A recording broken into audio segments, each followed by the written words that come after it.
back to I Know Football. Today I'm going to be reviewing base layers for your lower body, and today I have the UA Heat Gear Leggings versus the Nike Pro Combat HyperCool tights.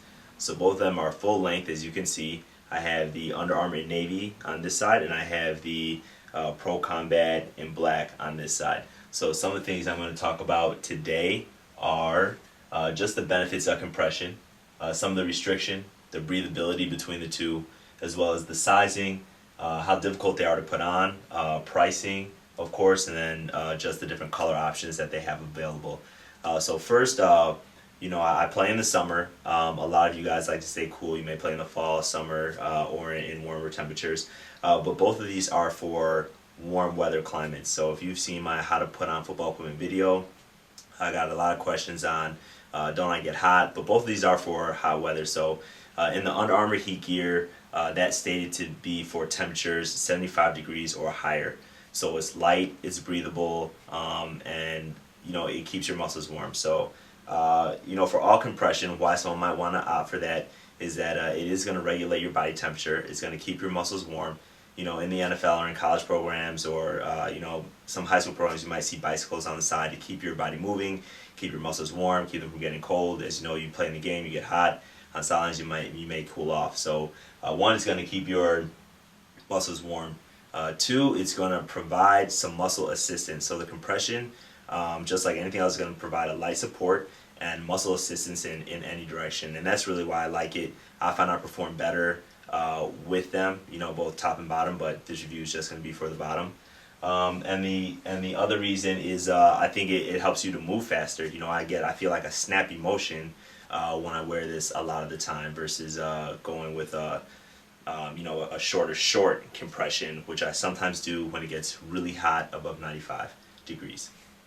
So those are some of the benefits. We'll talk about some of the restrictions. So starting with the Under Armour, both these are going to be really tight. They're not going to make you hot.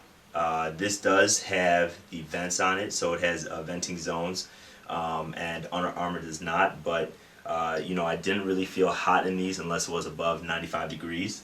This is going to be a little bit more cooler just because they have the zone ventilation. So actually here the crotch portion is vented all the way through the side. I know you can't see it, but all the way through this side is all vented. This is right in back of the knee. That's all going to be vented all through here.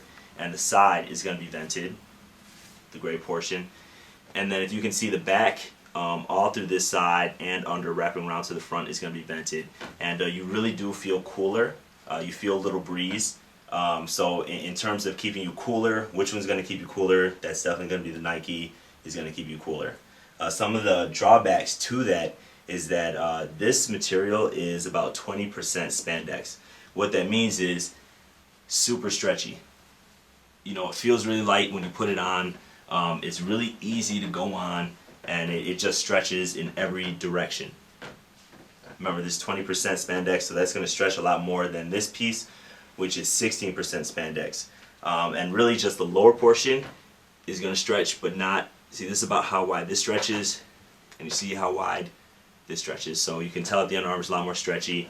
But as you move up top, because the zone ventilation is not made of a stretch material, they're fairly difficult to fit over my thighs and over my butt at the back. So that's just the one side. You do have to be more careful putting these on than you do the Under Armour, because you don't want to rip the mesh that's on the side. So you do feel cooler, but it doesn't stretch. It does feel a little bit tighter when you're moving.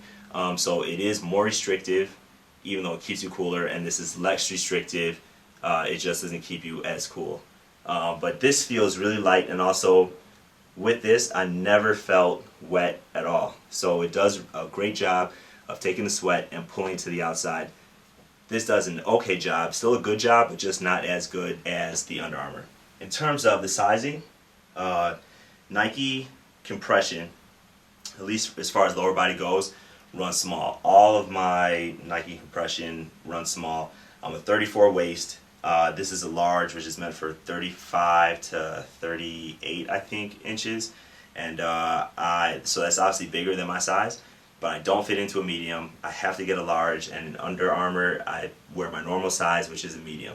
So if you're going to buy the Nike, you want to make sure you go one size up for the most part, especially if you're towards the higher end of the range for the waist. One thing too that they talk about is the flat lock seams. So here you'll see the white stitching. Those are flat lock seams. Also the zone ventilation around here has the flat lock seams, and that's just going to be really flat, so to provide less irritation.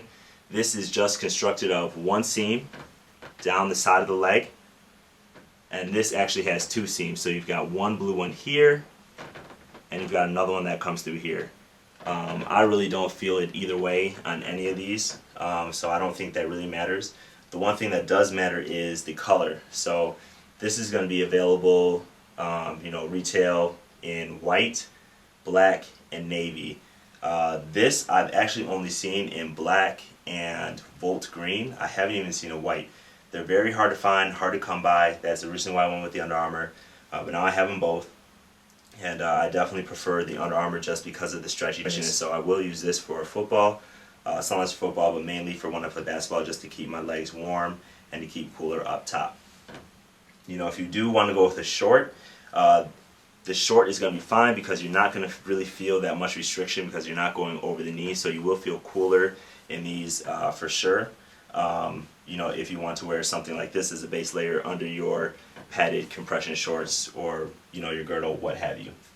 The price range, this goes for about $40. You can buy it at Foot Locker. Sometimes you can find discounts online, eBay, Under Armour website. This is going to be about $50, and I've seen it at Dick's Sporting Goods. Can't even find it on the Nike website. Really difficult for me to find. So there you have it. $50, $40. Good at keeping you cool. A little bit more restrictive. Good at keeping your muscles warm, and a lot less restrictive. Easy to put on. Runs the right size, the normal size. This runs a little bit larger. So there you have it. That's my review on the UA Heat Gear leggings and the Nike Pro Combat HyperCool tights. Hopefully it helped you out and you liked it. If it did, remember to click the like button, subscribe, and share with your friends. Thanks for watching. I'll see you next time.